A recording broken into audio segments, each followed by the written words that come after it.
This is the great German city of Dresden, pictured before World War II. It was a jewel of European culture and art, as evinced by its glorious architecture.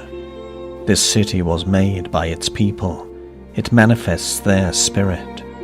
When you see this beauty, order, and harmony, you are witnessing the heart and soul of a great nation and its folk.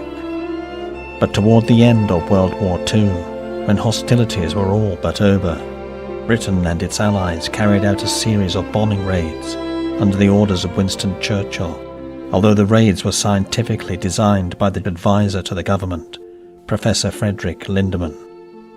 He particularly favoured a method known as de-housing, aimed at the destruction of high-density working-class accommodation, to kill the maximum of numbers and demoralise the surviving population.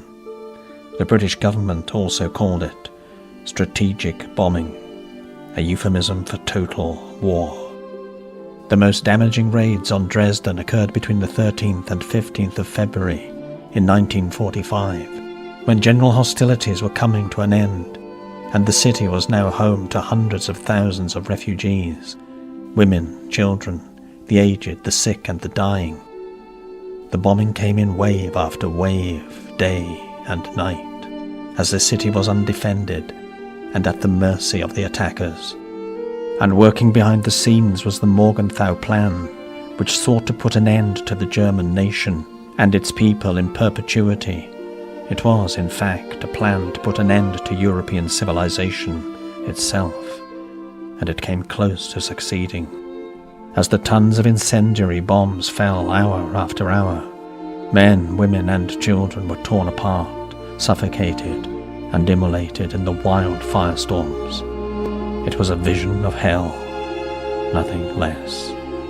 Such sin cannot be forgiven in this world. But what do you see now, looking at these images of Dresden? Many still cannot see and acknowledge the glory of European man and achievement without a concomitant guilt inherited from the slaughter of the good war. To have natural empathetic feelings for this would be beyond the pale. So look away and forget the cries, the suffering, the destruction, and the death.